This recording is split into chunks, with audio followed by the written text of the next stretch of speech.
A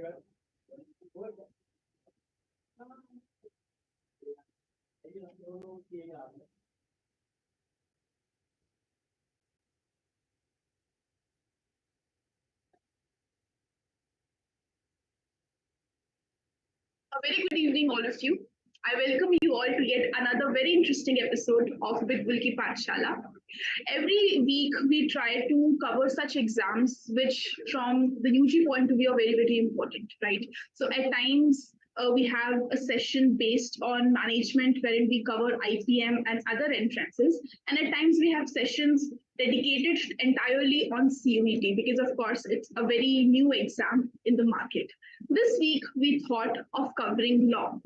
So as we all know that the two very important undergraduate law entrances, that is the CLAT exam and the AILET exam, are going to be conducted really soon. So we thought of conducting a very dedicated and a special session for the CLAT exam.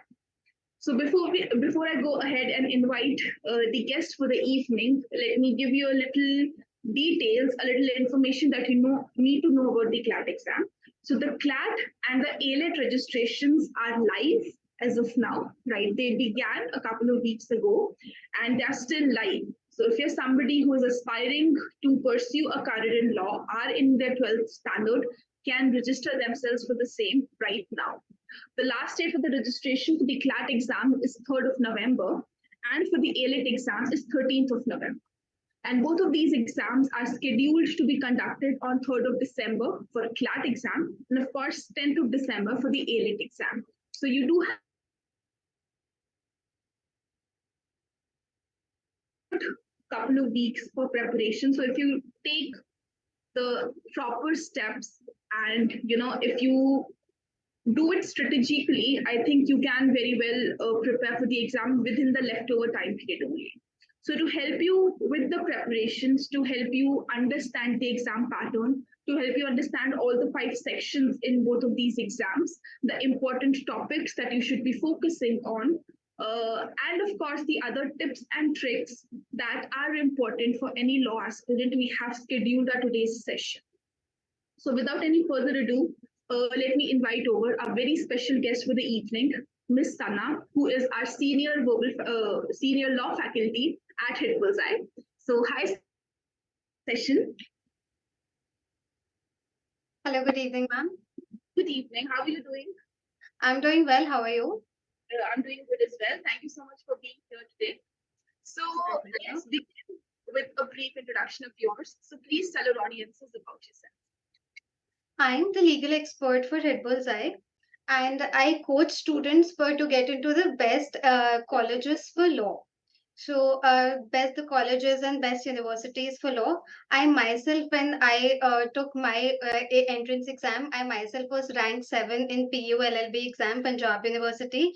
And subsequent to that, I did my BCom LLB honors from Punjab University. I have previous experience in transaction advisory, infrastructure laws, and I've done a little bit of commercial litigation as well. And apart from this, I was ranked 130 in the Delhi Judicial Services exam, and I topped in the interviews as well. So now I'm getting a feeling that you're the absolute right person for today's session. I hope I'm able to help. Okay, so ma'am, we'll get in depth of the exams, but to begin with, of course, you come across a lot of law aspirants every day. You're teaching them, you're counseling them as well. So what, according to you, are those special skills or, those special qualities that a student must have to pursue a career in law? Because you're in 12th class, you don't really know, you're not studying legal as a subject as of now. So what, according to you, are the qualities that should help a student to decide कि हाँ मुझे law में career pursue करना है and I'm the right fit for it? In law also, there are basically diversified fields. So you might be pursuing litigation, you might be doing judiciary, you might be doing corporate.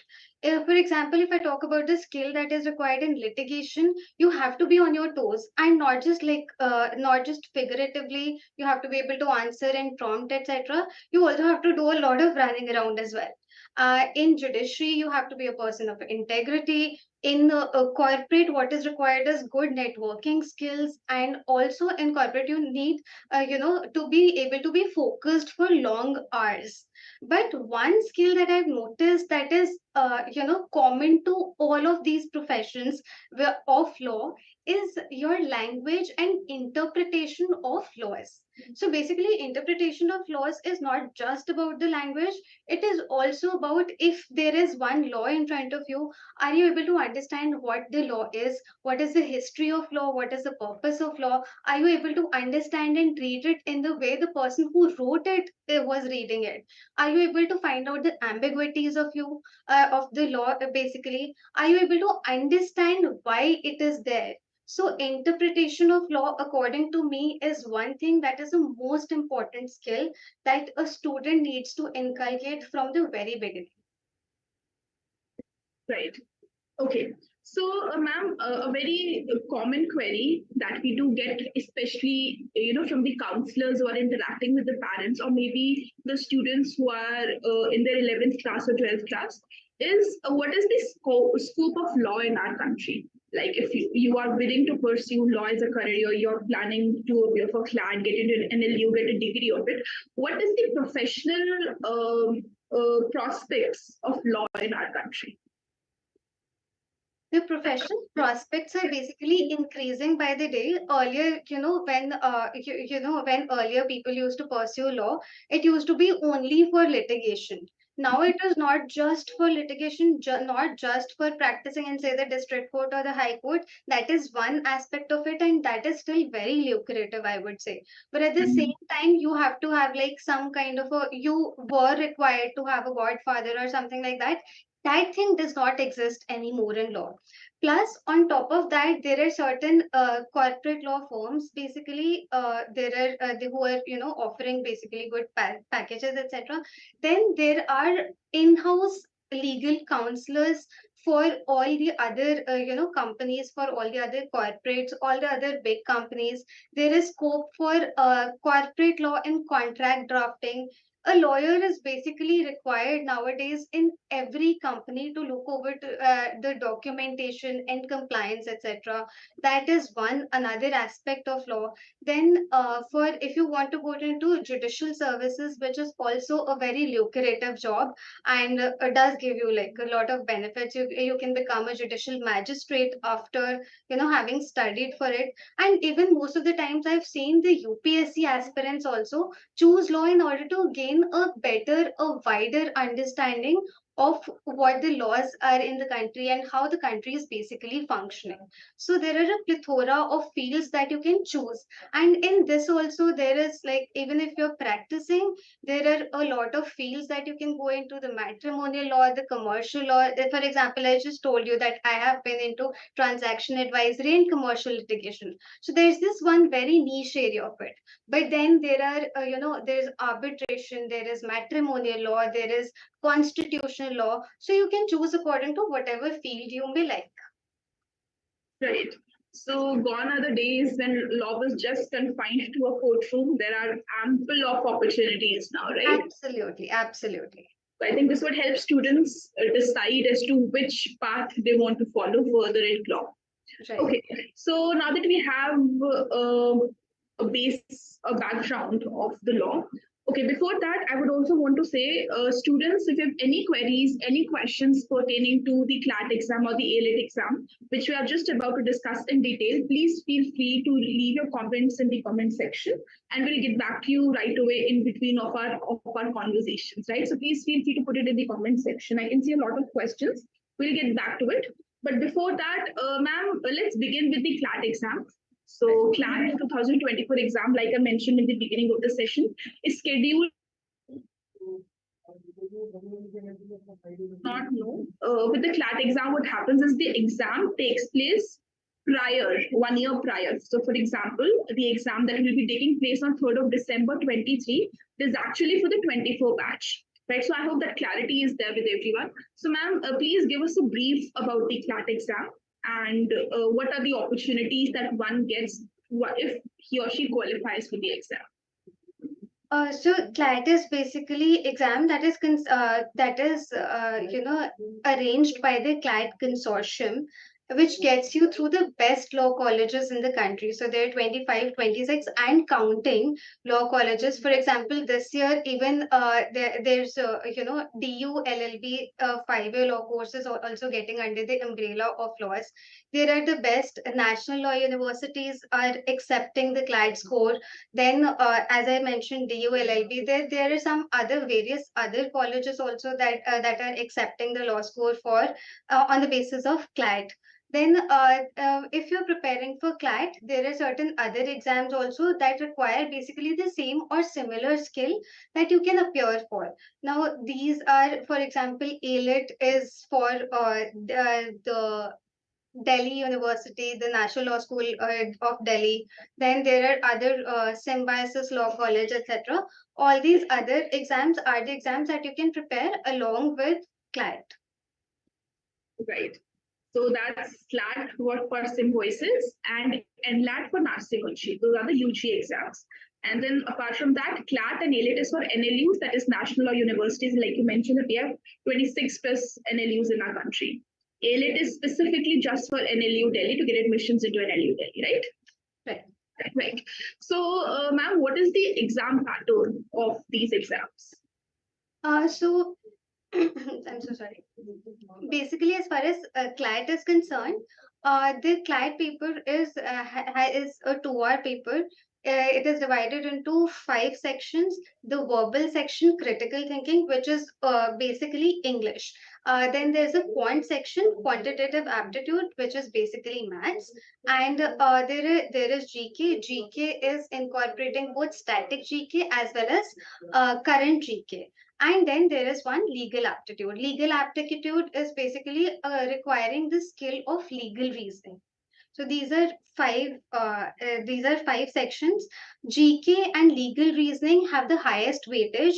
After that, critical thinking and English has about 20 to 30% of the paper is about legal and verbal.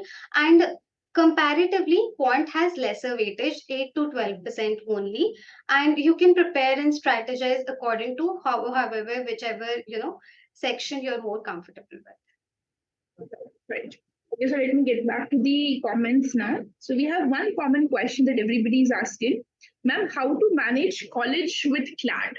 So college with CLAT.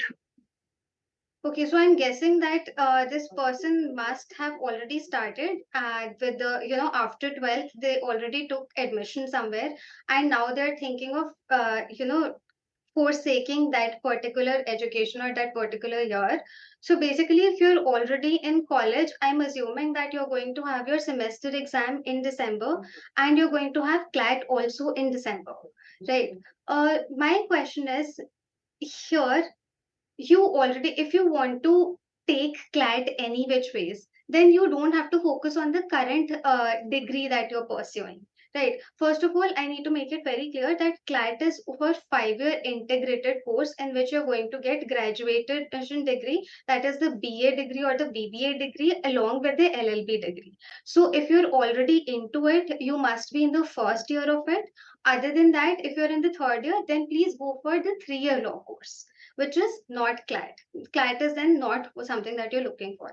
If you're in the first year of college and you're thinking of appearing for CLAT as well, then the criteria is very simple.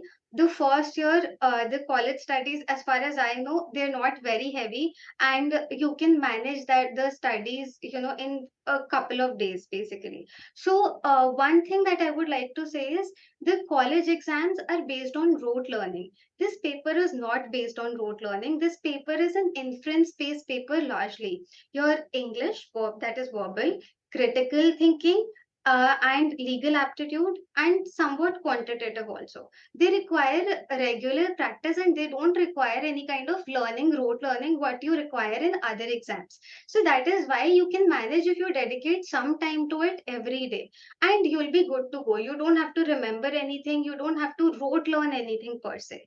The only thing that you will be required to rote learn sorts for the CLAT exam is GK, and that one thing can be very easily be managed hand in hand with any other paper which requires you to learn things, factual things basically. So I hope that answers your question. Another query that we have, Sana, here is, can we skip quant if we are not good at maths? So Actually, ma'am, I do have a couple of examples who I know personally in my life. I do have a couple of students. There was this one student who got, as I remember, a 165 rank, and he was not so good with, quantitative aptitude. He did not even attempt one single question of the same. He's a graduate today. He's a graduate from NLIU Bhopal, and he could have there are other students also who were getting nalsar, etc. It's just we have to remember one thing, that the paper is about understanding your strengths, and you should know that even if you're attempting how much ever paper you're attempting, that paper should be accurate. The last years, if you talk about how much percentage, last year we basically used to have 150 questions. So last time, the topper got 117 something marks. So that means that to get a decent and a very good score, you need to get 78%. So in 78%, if you know that your other sections are solid, if you know that your other sections are absolutely accurate, and in that case, what you can do is only attempt those questions. I personally have people who have done that and got into amazing universities. it must be because in CLAT we do not have any sectional cutoffs. It's just the overall score that you're supposed to qualify for, right? So maybe because of that, right? So the first question that I asked, comparison or the balance between college with CLAT. So I have a similar question, Sana. So if there's somebody, of course, since it is an undergraduate exam, so everybody who is in the 12th standard would be preparing for this particular exam. And if I am correct, at least in the CBSE board during the December tenure, they have their pre-boards going on, and then the boards are scheduled for March or April. So my question to you is, and of course, CLAT and for the matter even AILET requires a full-fledged preparation because, of course, we have limited seats. The competition is also really fierce, and the exam is not very easy. If not very difficult, it's not very easy also. So it requires a dedicated preparation. And from my experience that I have come across students is that students prepare for multiple entrances. So they might also be preparing for SLAT. They would be preparing for CUET also, and maybe other XYZ exams also. So my question to you is, as a counselor, as an advisor, how would you suggest students to strike a balance between their board preparation and the preparations for these various entrances that they're preparing for? Because the syllabus or the content that they're reading is absolutely opposite. There is no similarity. It may be a little bit of similarity in English or maybe a little bit GK here and there, but otherwise they're poles apart. So how should one strike a balance between both of these? The first thing is to start early in the preparation, that so that because the CLAT exam, the boards exam, the CUET exam, it requires factual learning. So Mhm. factual learning has to be done with a proper revision, with a proper, dedicated time given to it. But what is required, the skill that the CLAT consortium is looking for is something that is entirely different. And that Mhm. skill is not built over, a month or 2 months. It is not like, the way we have our exams in school, that there are 2, 3 holidays that we have, and in those holidays we try to mug up as much as we can.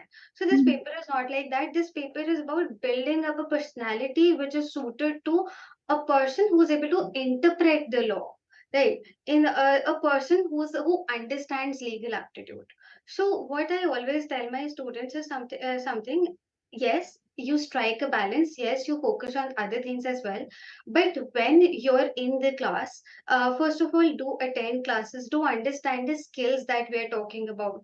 Start reading a lot. The only thing that you're required to do beyond, practicing is reading a lot and reading GK, reading newspaper. That is any which ways something that is universal to a good habit, that is basic to a good habit building also. And that is something that is different from, that's a part of your daily routine. That is something that is different from you attending coaching for science or for economics or accounts. So do those things, do do your mocks, do your whatever you're doing in boards, but at the same time start building that personality from very early on, because all you require in CLAT exam is the skill, and you do not need to remember anything. Once you've practiced one passage, or once you've practiced one a certain thing, you're done with it. You don't have to keep remembering it, you don't have to keep revising it. And that is the beauty of how CLAT has been designed. Mhm, mhm. Right, right. So I think that should be helpful for you. Well, ask this question part, right? Okay. So going back to the CLAT exam pattern. So as you mentioned, we have 5 sections. We have a section on verbal, we have a section on quant, we have a section on reasoning, then we have legal reasoning, and then we have GK and current affairs. So these are the 5 sections that we have.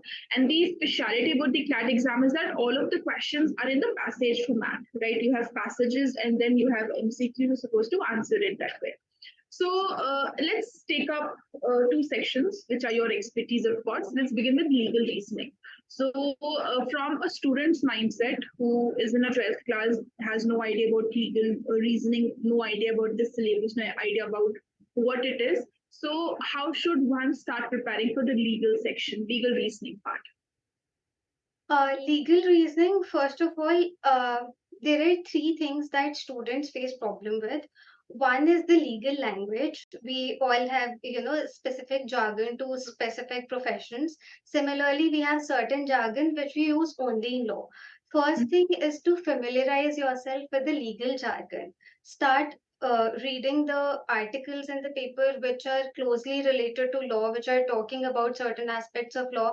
And again, I'm repeating it, you don't have to take the burden on your head to remember all of those things. Once you understand the concept, that is it. You don't need to look back at it again. So firstly, the language. Secondly, concept building part. You have to have your concept building very strong.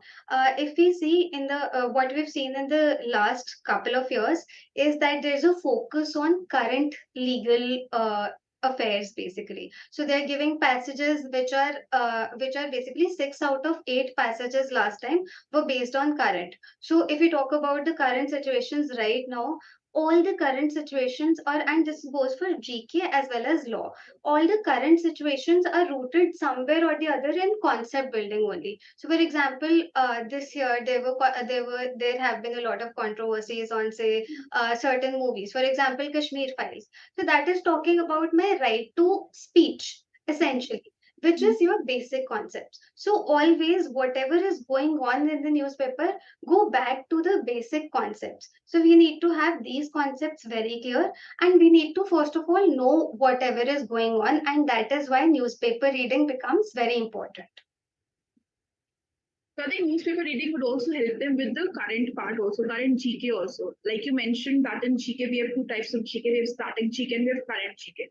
So the name suggests static is factual, which does not change, and current is the regular news that is coming. So with the newspaper reading, I think it would also help them with, of course, the GK. And then, of course, like I mentioned, since most of the all of the questions that matter are a passage based, so they'll have to read the passage and then answer. So the reading habit would also be inculcated in it, right? Right. Okay. So now about the current GK and the starting GK, the second section that we have for the exam. So we've already discovered the newspaper reading part, and of course the tips that you gave for the legal reasoning. Anything special for the GK section, for the current affairs section? For GK, I would basically like to say that GK, a lot of students waste time in reading the passage. If your Mm-hmm. GK is strong enough, then you don't need to have gone through the passage, because passage is only setting a tone for the topic. What you can do is you have to have a thorough knowledge first of all while you're doing it, and trust me, you're going to save a lot of time in in basically doing the exam. In the exam you have 2 hours. You're going to save a lot of time if you don't read the passage, but this I'm talking only and only about GK and not Mm-hmm. any other section.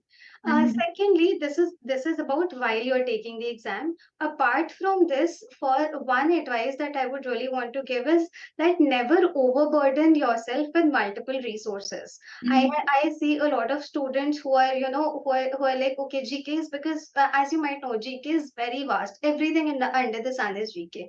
But only what comes in the paper is a certain level of GK, static, and something, it is basically current and static, which is related to the current and nothing else.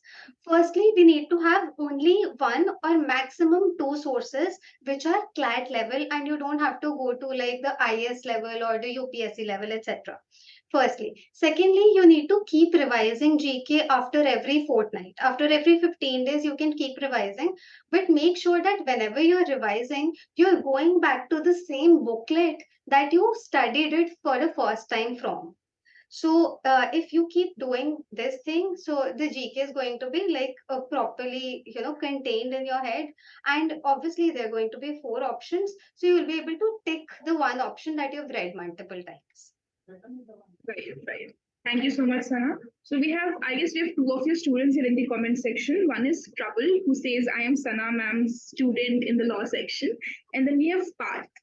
Okay, so we have another question that says, should we read magazines for CLAT? Is the question. My question is, which magazine?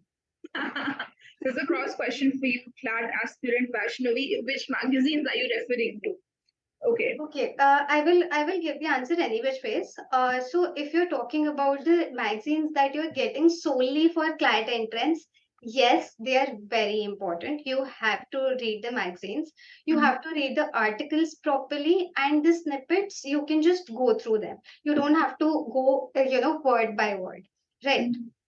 If you're talking about any other magazine, if you're talking about the Outlook magazine or the India Today magazine, do not read those magazines, because again, I will revert back to the same thing that I told you, that if you have multiple resources, you're just going to get yourself confused. Don't go for multiple sources.